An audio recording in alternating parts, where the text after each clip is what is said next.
Whitney Houston es considerada una de las voces más prodigiosas de la historia. Su talento era tan grande que logró romper un récord que ninguna otra artista femenina ha roto hasta el día de hoy, que es tener 7 sencillos consecutivos en el número 1 del Billboard 100. Su álbum debut fue el más vendido por una mujer en toda la década de los 80s. Tuvo Grammys, múltiples premios, películas, giras internacionales, pero lo más valioso era cómo hacía sentir a la gente cuando cantaba. Al escucharla había algo que erizaba la piel.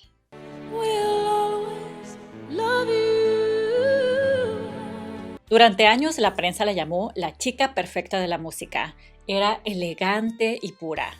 Pero con el tiempo esa imagen de perfección se fue cayendo y se fue dejando ver al ser humano detrás de la estrella. Una mujer con batallas internas muy grandes que ni tanto dinero ni tanta fama podían sanar.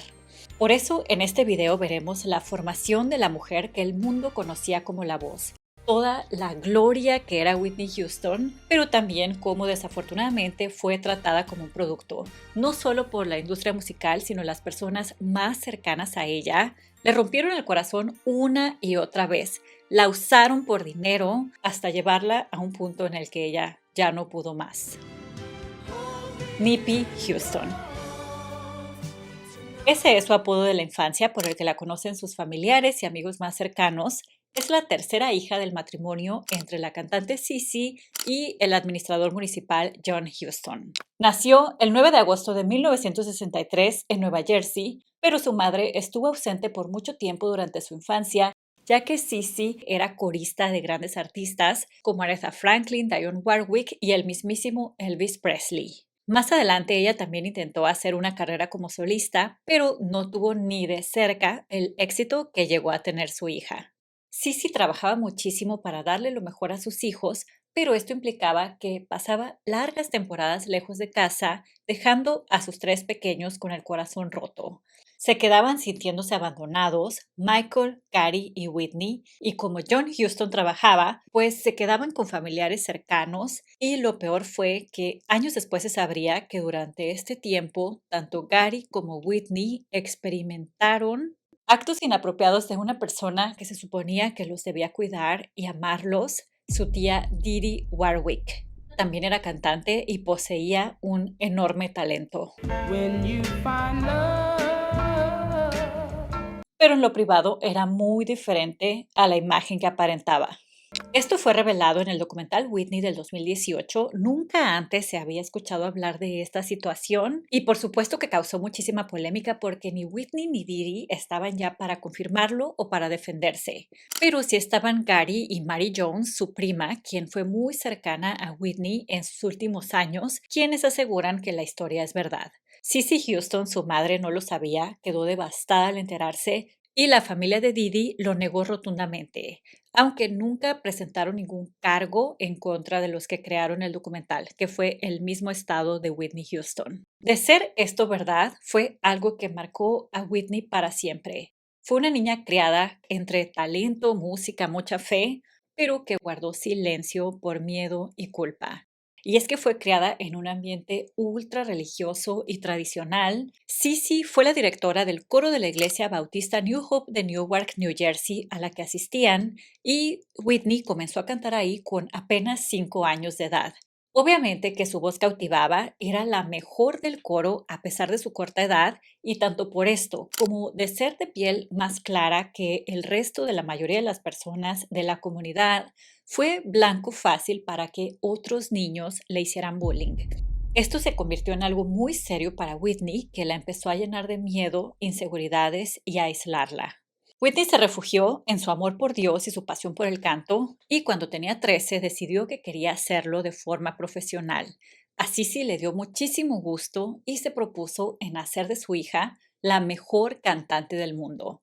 Le enseñó las técnicas del soul y el gospel, que eran los géneros que ella dominaba, y le dijo que se podía cantar de 3 partes del cuerpo, de la mente, el corazón y las tripas, como para transmitir emociones en las personas que la oían, poder sentir y hacer llegar el mensaje de cada canción.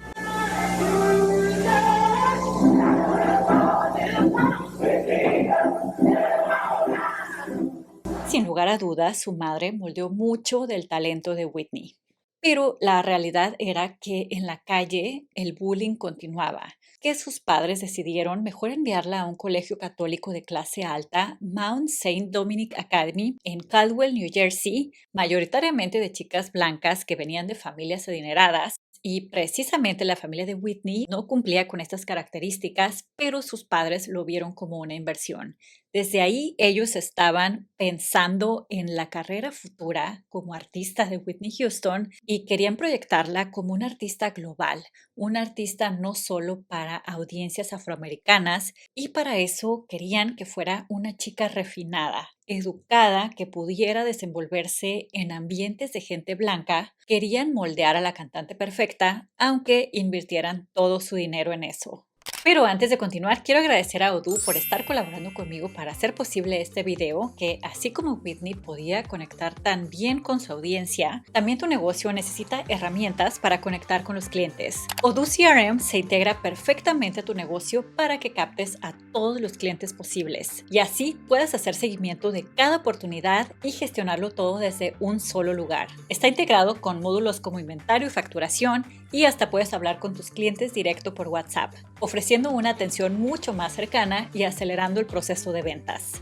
Les dejo el link aquí abajo para que corran a probarlo y así puedan conectar, simplificar y organizar mejor su ciclo de ventas y puedan crecer aún más con Odoo CRM. Gracias a Odoo por su apoyo tan importante a este canal, pero sobre todo gracias a ustedes por hacerlo posible.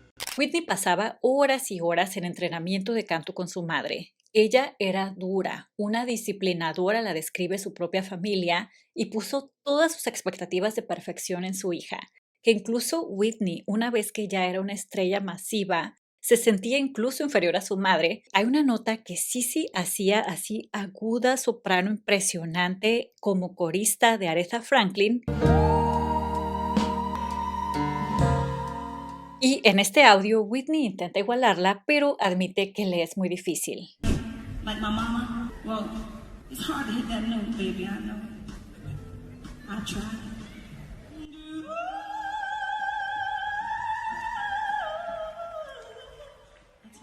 Y no es que no podía igualarla, pues practicando y queriendo sí podía, pero su estilo de canto era diferente, más potente y emocional.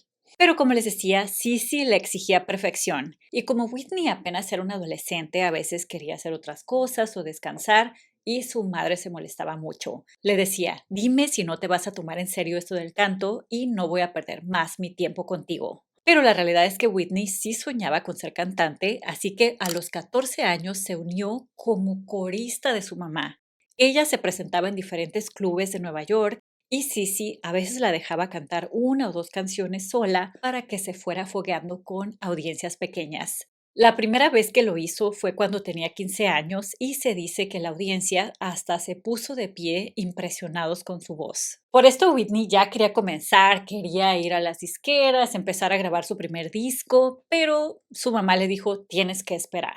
En su documental del 2018 hablan de que había una cantante adolescente que estaba dominando las listas y Whitney decía: ¿por qué yo no estoy en su lugar? Yo puedo hacer 10 veces mejor lo que ella está haciendo. Pero sus padres le dijeron que ya iba a llegar su momento, que lo que estaba haciendo esa otra chica era música de moda, que en unos años nadie se iba a acordar, pero para lo que la estaban preparando a ella era para música de legado, música que trascendiera el tiempo. Entonces, con este enfoque tan militar en tanto ensayo con su madre, lo que hacía Whitney era refugiarse en su padre. Para ella, John Huston era su héroe, el hombre que siempre la hacía reír y la defendía cuando su madre estaba siendo demasiado estricta. Pero se le rompió el corazón cuando salió a la luz que su madre tenía un amante, un ministro de la iglesia a la que pertenecían, estando casada aún con John Huston.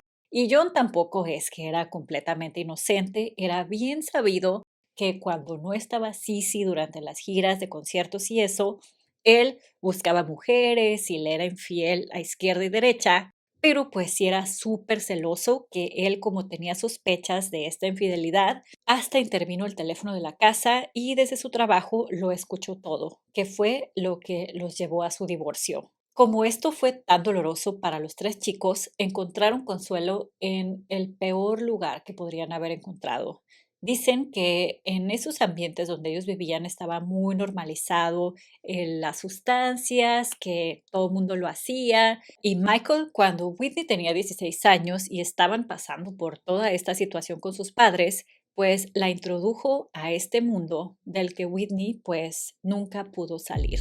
Whitney vivía resentida con su madre, así que en cuanto cumplió 18 años decidió salirse de su casa, se fue a rentar a un departamento con una amiga súper cercana que conocía de un tiempo atrás, Robin Crawford, y se volvieron inseparables. También para sobrellevar los gastos y tener algo de independencia, Whitney comenzó a modelar. Además de su increíble voz, también su belleza era muy especial, alta, delgada, elegante y un rostro muy dulce. Hasta apareció en la portada de Seventeen en 1981 a sus 18 años, que esto es algo histórico porque es de las primeras mujeres negras en aparecer en esa portada. Pero la realidad es que Whitney no disfrutaba de ser modelo, sentía discriminación y le dijo en 1986 a la revista Ebony: me sentía como si no pudiera ser yo misma, tenía que posar y sonreír de una forma que no era real. Me di cuenta de que no quería vivir fingiendo ser una imagen. Y qué curioso porque en una imagen también se convirtió cuando ascendió a la fama. Ella pues regresó al canto, hizo las paces con su madre, se dio cuenta que era en realidad lo que quería hacer y a sus 19 años, en 1983, fue cuando por fin le llegó su primer contrato con una disquera. Varios estaban interesados en firmarla porque habían escuchado de su increíble voz, pero el que puso la mejor oferta en la mesa fue Clive Davis de la disquera Arista Records. Él contó en su libro del 2013 que quedó paralizado al escucharla y firmaron contrato con la presencia de sus padres. Whitney Houston. Su primera aparición en televisión fue ese mismo año, el 83, en el Merv Griffin Show, y me llama mucho la atención cómo fue presentada por Clive Davis como su posesión, como su nueva adquisición, y a ella ni siquiera la entrevistan. Ella, por supuesto, canta maravilloso, pero sí es un poco entre machista y las tensiones raciales de ese entonces, como que buscaban legitimizarla a través de este hombre poderoso en la música.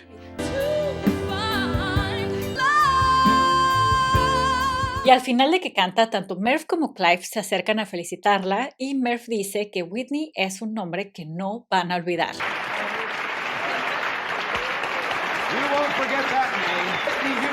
¿Vieron cómo Clive Davis casi la besa en los labios y luego en el hombro? Sí es algo que se ve muy inapropiado y sobre todo si consideramos la posición de poder que tenía este hombre sobre ella. Lanzó Whitney Houston su primer álbum el 14 de febrero de 1985, que como les decía fue un rotundo éxito. Se llevó 2 Grammys, vendió 25 millones de copias, que tanto la industria como el público supieron reconocer su gran talento, pero además de esto también tenía una maquinaria de marketing muy grande detrás de ella.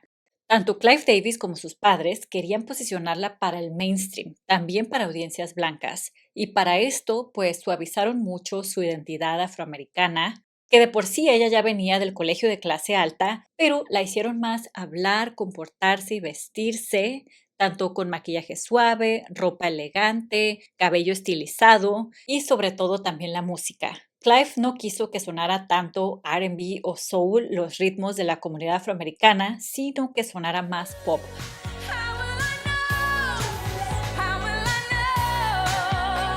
Incluso sus padres jugaron a dar la imagen de la familia perfecta. Parecían pareja, nadie se imaginaba que en realidad estaban divorciados.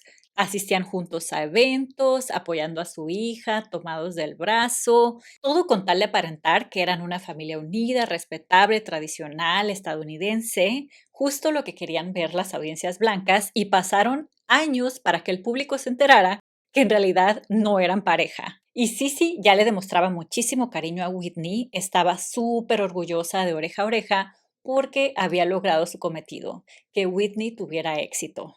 Y recuerdan a su mejor amiga Robin Crawford, ella siempre la acompañaba, porque la realidad era que eran mucho más que mejores amigas. Cuando se mudaron a vivir juntas en la adolescencia, su amistad se transformó en una relación romántica y física. Pero como Whitney había crecido en este ambiente tan religioso, Ella sentía mucha culpa, sentía que ofendía a Dios con este amor y lo peor vino cuando los medios empezaron a especular sobre este tema, le hacían preguntas directamente que si era gay o no. Sus padres, Clive Davis, todos odiaban a Robin porque por supuesto que ponía en riesgo la imagen de chica perfecta que le habían construido y la homosexualidad en los años 80 pues era algo súper estigmatizado y entre mujeres negras todavía peor, impensable, por lo que Whitney decidió terminar esta relación. Pero a ambas les rompió el corazón y como Robin estaba profundamente enamorada de Whitney, pues decidió quedarse a su lado como una amiga, acompañándola y protegiéndola en este mundo de la fama. Todo esto le causaba un vacío enorme a Whitney, no sabía quién era sin Robin y tampoco estaba tan convencida de que eso de blanquear su imagen era la mejor idea. Le dijo a la revista Ebony en 1991, a veces siento que no sé dónde encajo. Dicen que no soy lo bastante negra para unos ni lo bastante blanca para otros. Pero por fuera todo brillaba. Sus discos se vendían por millones, su rostro estaba en todas las revistas, sus shows se agotaban y lo que hacía Whitney para lidiar con todos estos vacíos pues era compensarlos con sustancias. Toda su familia ahora trabajaba para ella y Gary, su hermano, quien había fracasado en su sueño de ser basquetbolista, se unió al equipo de sus coristas y era el encargado de a todas las ciudades a las que se presentaban de ir a conseguir estas porquerías. Y pues no había límite, no había freno, principalmente para Whitney. Pero a Whitney la invadían las inseguridades, que qué impresionante que con tanto talento y teniendo tanto éxito se sentía aterrorizada por la competencia. Hay un clip del backstage de cuando ella tendría unos 23 años, ya como 4 años centrados en su carrera, ya no era la novedad y le daba coraje el éxito que otras cantantes estaban teniendo al ser debutantes. I'm pissed off. And these people think it's so damn easy. And it's not. It's kind of make you wonder how a song like Things That Make You Go, could be a hit, huh? Well, you know, I know what's hot. People are fickle, they go for what's new, what's hot. What they think is today, and next week it'll be something. Right. Y se me hizo muy tierno cómo su madre la hizo sentir mejor. Para empezar, se puso a insultar a su mayor competencia, Janet Jackson, que por supuesto no está bien insultar a nadie ni se trata de eso, pero la intención de Sisi era brindarle ese apoyo incondicional que tanto necesitas cuando te sientes vulnerable y te sientes menos que los demás. That's what you gotta do is stick with what you know is good for you. And never mind all that other shit, Janet Jackson shit. Let the bitch have it. This we're gonna have to edit. Get out of here, bro. Where's the bitch? Sissy Houston talking, folks. Been in this business for over 30 years. That's right. Can't do that. Don't let nobody change you. Never. Never know. See what the little Never one got to change, say. baby. Stay the same. You're beautiful. Love you. ¿Y vieron cómo cambió el ánimo de Whitney? Se empezó a reír y se sentó derecha y se dijo hasta palabras de ánimo. Y luego siguieron criticando ahora a otra artista de la misma edad. A Paula Abdul, Whitney dijo que no cantaba bien, que cantaba bien desafinado, que era pura imagen, que estaba operada. Y pues se vuelve a poner triste al compararse con ella. Pero su madre la vuelve a tranquilizar y le dice, no cambies, hija, sigue siendo tú. Y le da un abrazo así súper largo, donde Whitney se comporta como una bebé. It can't change you. You have to remain. I know, Mom. I But you know. are. I know, Mom. I know. I know. And I'm never gonna change. Okay, well, because one thing you were chosen by God laid his hands on you. And everywhere you go, he's with you. No matter what. It'll be all right.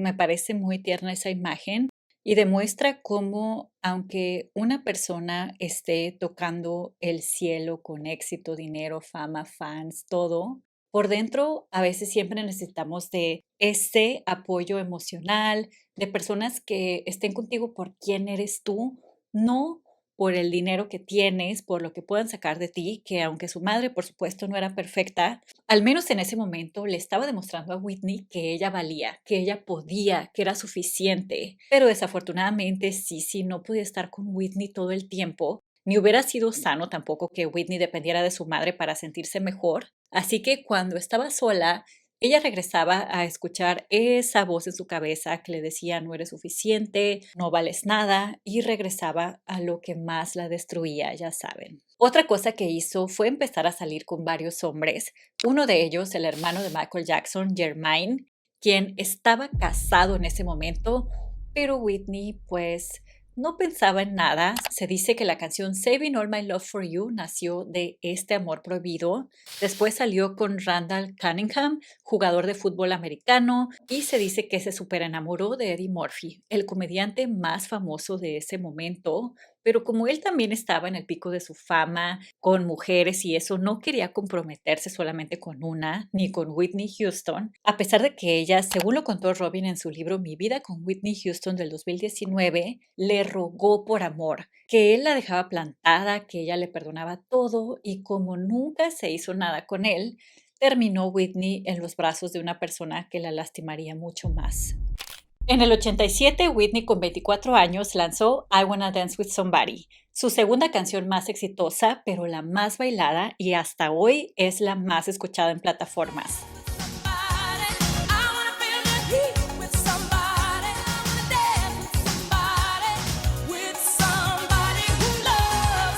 Y aunque hoy es una canción súper amada por todos, en el momento que fue lanzada, no lo fue del todo. Muchos críticos la consideraron demasiado vacía y comercial, pero el verdadero problema estuvo con la comunidad afroamericana, que para ellos fue la gota que derramó el vaso, porque al ser tan pop, muchos consideraron que Whitney estaba comportándose demasiado blanca. Y esto provocó que se hiciera todo un movimiento de boicot en su contra. La llamaban Whitey Houston, como una combinación de palabras entre Whitney y White, que sería como Blanquita Houston. Le decían vendida, traidora, hasta se repartían volantes en su contra. Y lo peor vino en los premios Soul Train en 1989 porque mientras la presentaban como nominada para un premio, la gente la abucheó. Best R&B Urban Contemporary Single by a Female R.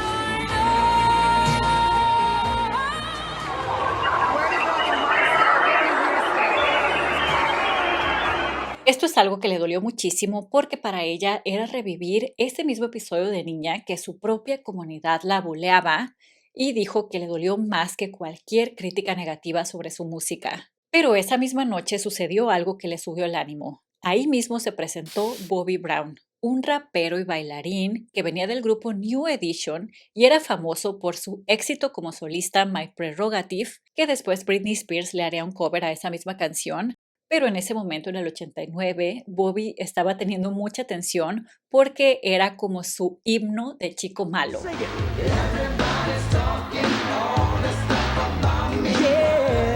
Como ven, este chico era todo lo contrario a Whitney. Mientras ella era elegante, sofisticada, cantando pop romántico, él era provocador, con estilo callejero, letras directas y hasta más joven. Whitney tenía 25 y él 20, pero se sentaron cerca esa noche. Ella le habló a él y ahí surgió la chispa.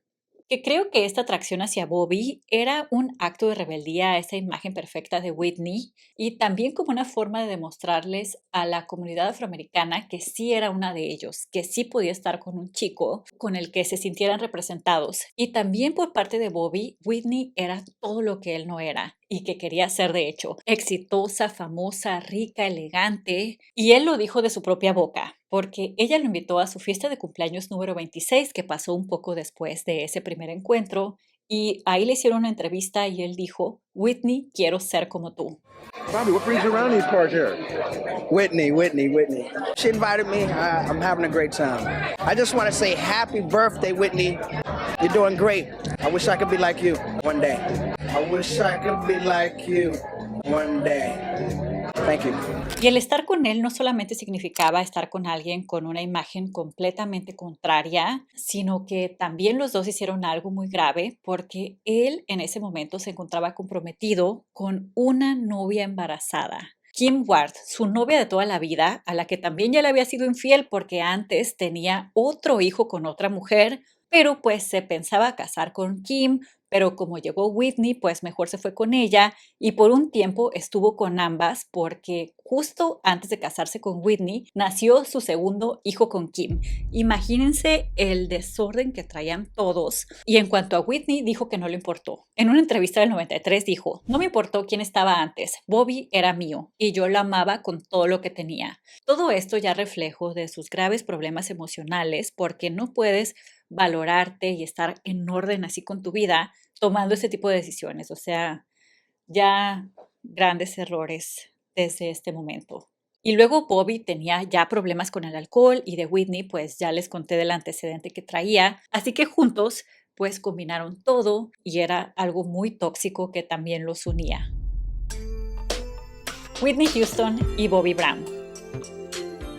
Obviamente que los padres de Whitney, Clive Davis, toda la disquera, sus representantes, managers, etcétera, pusieron el grito en el cielo de esta relación, pero a Whitney no le importó y se casaron a los 3 años de relación, el 18 de julio de 1992, con un evento de 800 invitados. Robin también contó en su libro que Eddie Murphy llamó esa mañana a Whitney para pedirle que no se casara con él, que no le convenía, pero pues ya era demasiado tarde. Whitney se veía radiante ese día. Bobby, pues muy nervioso, estaba sudando mucho y al principio, como en todas las relaciones, se veían felices, se fueron de luna de miel a Italia, hasta se vestían del mismo color para combinar como pareja y casi inmediatamente Whitney quedó embarazada y nació una bella niña, Bobby Christina Brown, en marzo de 1993. Daban la imagen de ser una familia muy feliz y Whitney estaba decidida a ser la mejor mamá para Bobby Christina, que de hecho decía que no quería cometer los mismos errores que cometió su madre con ella,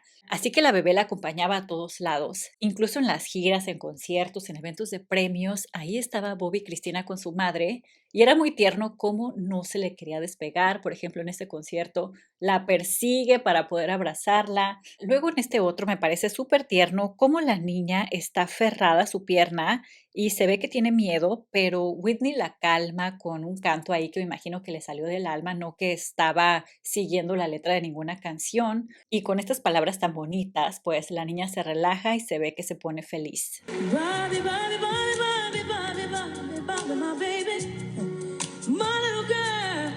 Oh, and mommy loves you, girl. You don't have to worry about a thing because I'm standing right by your side. Don't worry, issue. También la comunidad afroamericana la empezó a aceptar mucho más que antes porque ella cantó el himno nacional en el Super Bowl de 1991, esto antes de que existieran los shows del medio tiempo del Super Bowl, y Whitney lo cantó en estilo soul y gospel, así como más afroamericano, que esto unió muchísimo a la nación porque Estados Unidos estaba pasando por la guerra del Golfo y se necesitaba como una voz de unión, de patriotismo, y Whitney lo cantó increíblemente bien, que la mayoría de los afroamericanos la apoyaron a partir de ahí. Pero la fama que tenía en ese momento no se compara con lo que vendría el año siguiente. Cuando debutó como actriz en la película El guardaespaldas de 1992, ella interpretó a Rachel Marron, una superestrella que vivía acosada por la fama y la prensa, que de hecho sería como un reflejo en lo que estaba a punto de convertirse su vida, que se enamora de su guardaespaldas, quien está dispuesto a dar la vida por ella y súper romántico, bien intenso, que la película fue súper exitosa, pero lo más importante fue la banda sonora. Es la banda sonora más vendida de la historia, de donde salió la canción que la convirtió en leyenda. I Will Always Love You, que no es originalmente de Whitney Houston, sino de Dolly Parton, que la había lanzado 20 años atrás. Tuvo un éxito pues muy moderado, pero con ayuda del productor David Foster la transformaron al estilo de Whitney, que es una canción muy especial porque inicia a capela, sin música, solamente la voz de Whitney Houston. If I should stay. E inmediatamente después comienza el coro que hace que explote la canción y te roba el aliento. Se convirtió en la canción número 1 de 30 países. La cara y voz de Whitney Houston estaban dominando el planeta, pero en casa había un problema. Y es que, aunque la película la grabó unos meses antes de casarse, se estrenó y todo esto explotó 4 meses después de casada, y este éxito tan masivo de su esposa a Bobby Brown lo tomó por sorpresa, porque antes del guardaespaldas, la fama de Whitney, aunque sí era una superestrella, no se comparaba. Familiares y amigos dicen que antes podían ir al centro comercial y tener una vida más o menos normal, pero después no. No podía salir a la calle sin que multitudes de personas la persiguieran. Entonces Bobby inicialmente se sentía como más o menos al mismo nivel que Whitney y a partir de aquí nada que ver en éxito, fama, dinero y reconocimiento. Él sintió que su carrera quedó completamente eclipsada. De hecho, ese mismo 92 lanzó su segundo álbum y ni siquiera le fue tan bien considerando cómo le fue al primero, al del 89, y lo empezaron a llamar Mr. Houston, no por burlarse ni por humillarlo, sino porque la gente no sabía quién era él como Bobby Brown, sino solamente era el esposo de Whitney Houston. Como desafortunadamente sucede con muchos hombres que no saben lidiar con esto, él empezó a humillar a Whitney y a engañarla con otras mujeres para sentirse más que ella. Whitney, con su bebé tan pequeña, intentó minimizar completamente esto, hasta daban entrevistas defendiendo la relación, a pesar de que era bastante conocido que él estaba con otras mujeres cuando Whitney no estaba en casa. Being faithful? Oh, I am faithful. That's why I got married. Told you. When I got married, This marriage is going to last and last. Oh, yeah. As long as they're here. Till the end of time. However long that is. Whitney le perdonaba absolutamente todo y pues se refugiaba en eso que le hacía tanto daño. Ya saben a lo que me refiero. Aquí, por ejemplo, ella le organizó a él una costosa fiesta de cumpleaños y una periodista que yo creo que ya sabía que esto era como tema sensible para ellos, directamente le pregunta a Bobby que si Whitney siempre lo trata así de bien, refiriéndose a lo económico, y Bobby, en vez de contestar algo con humor o algo muy ligero, se molesta. Y Whitney también. Hey, Bobby, come here just real quick. This is an awesome birthday present. Does Whitney always treat you this good? You want to answer that, Whitney? Y luego en la fiesta se ponen peor las cosas porque un entrevistador se acerca a ellos como para entrevistar a Whitney, pero él le dice que lo enfoque a él la cámara y hasta le quita el micrófono para hablar él. So put that motherfucking camera on me. That's right. Let me get that mic. There you go. Check it out, yo. Thanks. I'm gonna go into it. It's my birthday, dog. It's my birthday, dog. Boom. CEO of a record company. For me? Go, Bay. For me, owning a record company is just, that's just a part of what I do. You know what I'm saying? There's a lot of things involved with, what Bobby Brown is all about. So stay tuned. Y como escucharon, ahí dijo que quería crear su propia disquera. Esto fue entre el 93 y el 94, algo que les dio oxígeno a su matrimonio, porque Bobby, al ser fan de P. Diddy, en ese entonces Puff Daddy, y ver cómo él se convirtió en un magnate de la música y manejaba artistas y tenía mucho éxito, pues quiso hacer lo mismo. Y aquí Whitney lo apoyó completamente, invirtió millones de dólares en esta supuesta disquera que iban a crear. Compraron equipo musical, rentaron oficinas, estudios, financiaron artistas emergentes que en realidad eran puros amigos de ahí del barrio de Bobby Brown. Pero pues esto nunca progresó, porque Bobby, y lo dijo Clive Davis en su libro, Bobby quería ser un magnate de la música, pero no tenía la disciplina ni el enfoque. Whitney lo apoyaba, pero también sabía que era un barril sin fondo. Y es que mucho de este dinero Bobby lo usaba para las fiestas, para las porquerías, para las mujeres, y el trabajo venía muy secundario. Pero en ese momento él estaba muy enfocado en eso, planeaba que con todo el éxito de Whitney, él traerla a su disquera y ahí él ser el jefe de Whitney. No quería ser el esposo de la jefa, sino el jefe de la jefa. Un sueño de Whitney era crear sus propias películas y fundó su propia casa productora que inicialmente se iba a llamar Houston Productions, pero Bobby presionó porque le pusieran House Brown. Y así quedó porque ella a todo lo que quería él le decía que sí. Y esta casa productora sí produjo El diario de la princesa, Cenicienta, pero no prosperó del todo porque Bobby quería mandar y pues no tenía ni la experiencia ni los conocimientos cinematográficos requeridos. Entonces, como ven, Whitney, siendo tan grande, se bajaba su nivel para tenerlo contento. Y es que uno de sus mayores miedos era terminar como su mamá, como sus papás, divorciados, que no quería causarle el mismo dolor a Bobby y Cristina. Pero como siempre decimos, creo que le enseñas mucho más a tus hijos el poner límites, el respetarte a ti misma, el saber hasta dónde ya no es sano un matrimonio, que continuar y continuar como lo hicieron ellos. Y además la niña era como un pretexto que usaba Whitney para no dejar de estar en esta relación de tanta codependencia con Bobby. Una estrella rota. Con todo el éxito del guardaespaldas, pues la disquera Clive Davis organizó una gira de conciertos internacional donde habría conciertos en Estados Unidos, Europa, Asia, Oceanía, Sudamérica, que duraría todo un año y comenzó en julio de 1993. A los 4 meses de haber dado a luz Whitney, ella no quería tan pronto, pero la disquera presionó porque se tenía que aprovechar el éxito, así que no le quedó de otra más que irse a dar estos conciertos, pero pues allá se agravó su situación de las sustancias. A la parte internacional de la gira, Whitney no pudo llevar a Bobby y Cristina y ella se sentía súper mal por esto. Lloraba antes de salir a cantar, pero lo seguía dando todo en el escenario. Esa gira fue sumamente exitosa. Y Robin siempre intentaba protegerla, acompañarla, y esto le ayudaba mucho.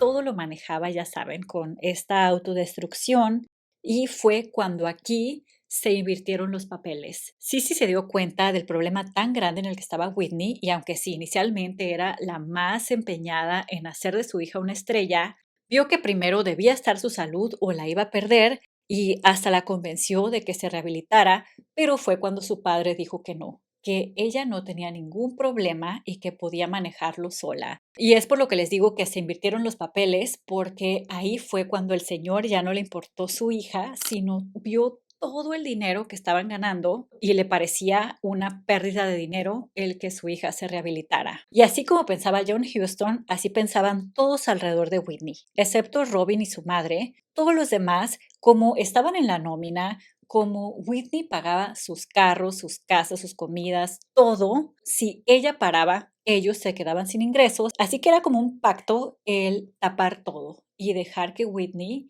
siguiera y siguiera y siguiera para poder seguir teniendo dinero. En el 95 Whitney tocó fondo. Mientras grababa la película Waiting to Exhale, ella tuvo un colapso porque tuvo una ya saben, y ni siquiera pidieron ayuda. El equipo y Bobby dijeron que no llamaran a nadie, que ellos la iban a estabilizar y así fue un milagro. Y al siguiente día Whitney trabajó como si nada. El único que intentó hacer algo fue su guardaespaldas porque al presenciar eso dijo esto va a acabar muy mal, así que envió una carta a la disquera de que Whitney necesitaba ayuda urgente y ¿qué creen que pasó? Lo corrieron al siguiente día y Whitney siguió en lo mismo. Y vino otra gira internacional, My Love Is Your Love de 1999, que es considerada la última gira de conciertos donde se vio la grandeza de Whitney Houston antes de que todo se viniera abajo. Y ahí compartió el escenario con, ¿quién creen? Con su esposo, con Bobby Brown. Le dejó cantar algunas canciones y hacían duetos, todo para darle esa importancia de la que ella sabía que él dependía para estar con ella. Mr. Bobby Brown.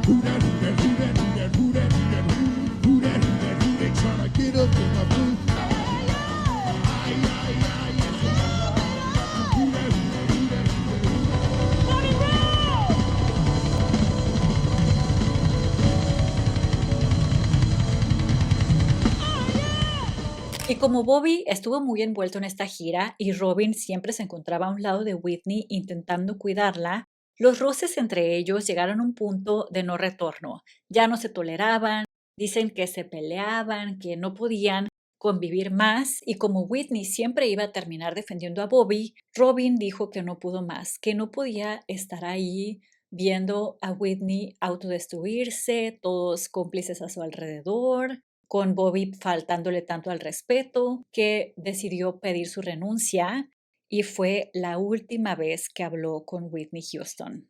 Dijo en su libro, estaba agotada, confundida y sabía que si me quedaba iba a terminar hundiéndome con ella. Robin era la única persona a la que Whitney escuchaba, la que la equilibraba, la que le lograba poner un freno, pero pues salirse fue el inicio del fin. Y luego vino un golpe muy duro también para Whitney porque su padre, con toda su ambición, decidió correr a su manager de toda la vida, con el que siempre había estado Whitney, para ahora ser el dadager. Él iba a estar a cargo de la carrera de su hija y sin importarle nada, pues la puso a trabajar más. Buscó más contratos, más eventos, más presentaciones y cobraba no el 10 o el 15 máximo que es el estándar de la industria, sino que cobraba el 25%. Y Whitney buscaba siempre complacer a sus padres. A su madre ya la había complacido convirtiéndose en esta gran artista y ahora su padre lo estaba complaciendo haciéndolo más millonario que nada, pero para ella eso era lo importante. De hecho, se me hizo muy bonito cómo 3 años antes, en uno de sus conciertos, le dio una sorpresa a su padre llevándole pastel, cantándole el Happy Birthday y diciéndole que significaba todo para ella. You're surprised, aren't you? Daddy, needless to say, I love you. I just want to thank you for your love and for being the best daddy any girl could ever have. There's so many things that I want to say that I don't have time to say right now. But know this, I love you more than words could ever express, or more than I could ever sing. I do from my heart. I want to say, happy birthday!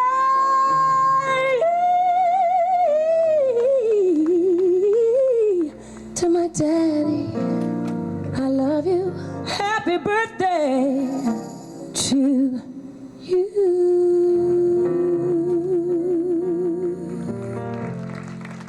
Pero desafortunadamente la ambición se apoderó de él, que hasta terminó demandando a Whitney por $100 millones, acusando a Whitney de no pagarle, de no valorarlo. Desde la cama del hospital seguía peleando con Whitney, hasta fueron a entrevistarlo, ahí él todo enfermo y convaleciente, y exigiéndole dinero a su hija, no porque no tuviera, sino porque él quería más. I'm tired of being hurt.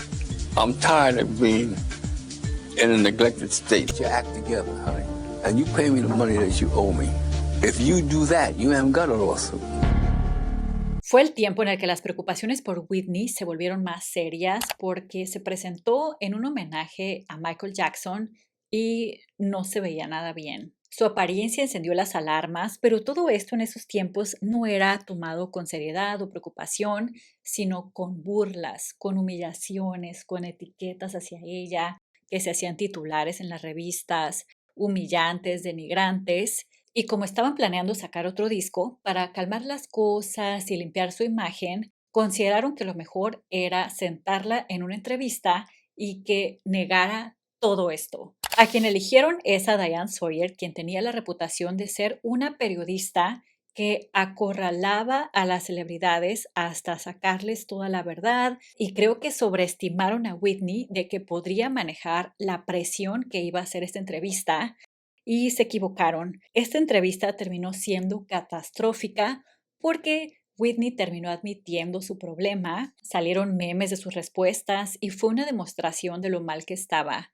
Lo que a mí más me llamó la atención de esa entrevista es que Diane le pregunta, ¿cuál de tal, ya saben, porquerías es la peor? ¿Cuál es el diablo?, le preguntó. Y Whitney le contesta, esa sería yo, porque sabía que el problema era ella, que ella era la que tomaba estas decisiones. If you had to name the devil for you, the biggest devil among them? That would be me. Esa sonrisa que hace al final de dar esta respuesta me parece muy fuerte, como que es una sonrisa medio retorcida, así de que querían saber la verdad, querían saber lo que yo vivo todos los días, pues esta es la verdad. Algo así yo lo interpreto. Luego Diane también la cuestionó sobre su padre y fue un punto de quiebre incluso peor que el otro tema para Whitney, porque hasta pidió un descanso de la entrevista porque le estaba siendo muy difícil hablar de eso. Do you still love him? Absolutely. He gave me life. Before all of this, there were years that I can't forget. The bad part about it is that it's about money, and that really sucks. That hurts more than anything. When you think it's the dad who dressed you and walked you down the aisle, what are you thinking? That moment. Can I stop, please? Sure. Thanks. I'll be back. Sure. Pero fue súper tierno cómo Whitney volvió a sonreír una vez que dejaron que Bobby y Cristina estuviera en la entrevista. Do you like to sing? Yes. Would you like it? Yes. I want to be like my mommy and daddy. Y es muy fuerte hoy escuchar cómo Diane le pregunta cómo ve su vida en 10 años. Y Whitney le contesta que ya planea estar retirada, estar ya dedicada a su hija, a lo mejor nietos, y justo 10 años después, ella se fue. 10 years from now. Yeah. Give me the perfect life for Whitney Houston. Retired, sitting, looking at my daughter grow up, become a great woman of God. Grandchildren. Entonces esta entrevista terminó teniendo el efecto contrario que buscaba la disquera. Fue un completo desastre para su imagen y ese quinto álbum que lanzó como a la semana de que se estrenó la entrevista, Just Whitney, que fue el peor de toda su carrera en desempeño comercial porque pues el escándalo eclipsó la música. John Huston falleció un poco después, en el 2003. Ella intentó hacer las paces con él, hasta fue a verla al hospital, pero testigos dicen que el señor la trató súper mal. Mientras Whitney le dijo que lo amaba, él le contestó con enojo e indiferencia, y así quedaron las cosas. El señor se fue y Whitney ni siquiera se presentó en el funeral. Tocó fondo. En este punto todo estaba colapsando. Bobby estaba peor que nunca, que hasta violento se volvió con ella. Él sabía que hiciera lo que hiciera, Whitney siempre lo iba a perdonar y ella siempre iba a estar ahí. Hasta llegó a ser arrestado por esta misma razón. Imagínense lo grave que fue. Pero salió al poco tiempo, ella ni siquiera presentó cargos en su contra. Como esto se hizo un escándalo, Whitney reconoció que necesitaba ayuda y fue la primera vez que se internó en rehabilitación. Estuvo ahí algunas semanas, pero solo fue temporalmente. En el 2005, Bobby tuvo la peor idea del mundo, que fue el hacer un reality show de su vida, de la intimidad de su casa, de cómo era la convivencia con su familia, con su esposa, con su hija. Y Whitney, como les digo, siempre accedía a todo para tenerlo contento y él ni siquiera se dignó a poner el nombre de ella en el título del reality show. Se llamaba Being Bobby Brown, como si se tratara de él, cuando el éxito que llegó a tener ese programa era por Whitney Houston. Pero como era de esperarse, ese programa pues terminó siendo un desastre para su imagen. Ahí Bobby y Cristina ya tenía 12 años y aunque a los fans les gustó ver una versión de Whitney menos posada, mucho más relajada, también se reflejó igual lo mal que estaba porque había momentos en los que actuaba erráticamente y evidenció la relación tan tóxica con Bobby que terminó siendo triste de ver.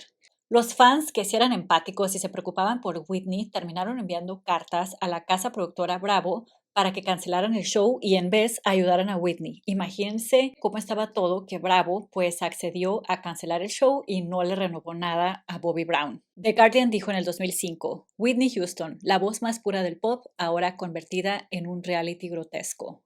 Y en el 2006 su cuñada, Tina Brown, hermana de Bobby, vendió a Whitney.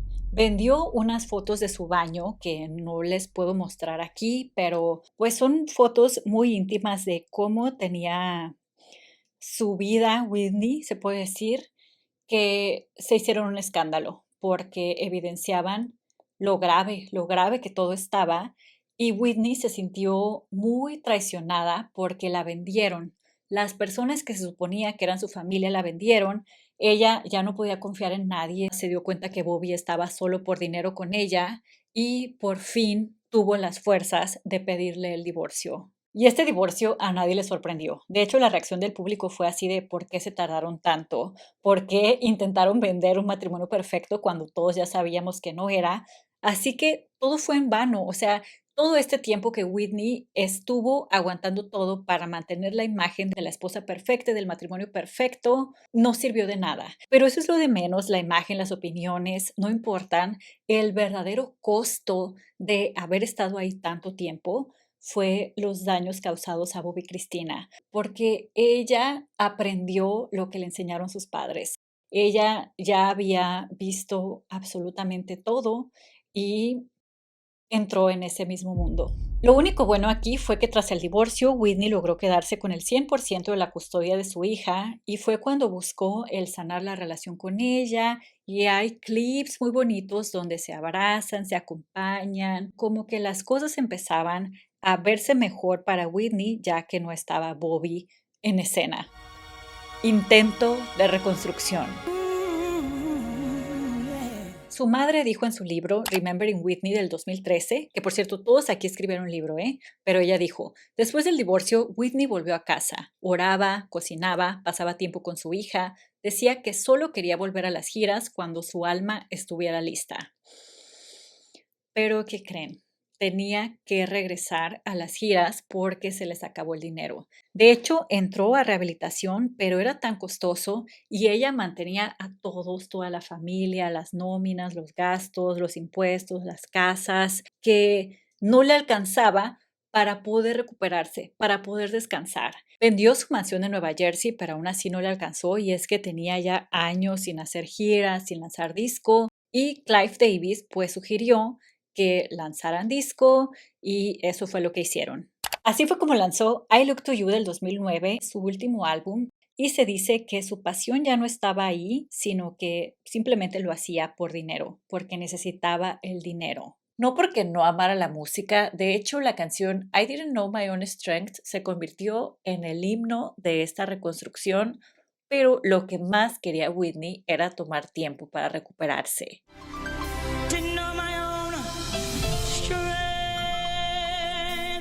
Y aunque al disco no le fue mal, llegó al número 1 del Billboard, también vendió 2.5 millones de copias, no fue suficiente para recuperar sus finanzas y tenía que hacer una gira de conciertos. Ella ya no quería dar esa gira. De hecho, Pat Houston, su cuñada, dijo en el documental del 2018, ella ya no quería hacer una gira tan grande, si acaso solo en los Estados Unidos, pero no tenía otra opción. Las cosas en este punto ya se imaginarán que su voz no era la misma que la Whitney de los 90s y desafortunadamente cuando te vuelves un artista, una persona que cobra por ir a tus shows, también te vuelves un producto y si la gente paga un boleto para ir a verte, esperan el producto, esperan consumirte, esperan el artista que ellos conocen, el que escuchan en los discos y no quieren ver a una persona ni vulnerable, ni la humanidad, quieren la grandeza que ellos admiran. Y pues Whitney no estaba en condiciones de dar eso que ellos esperaban y su voz se escuchaba bastante diferente, cansada y dañada.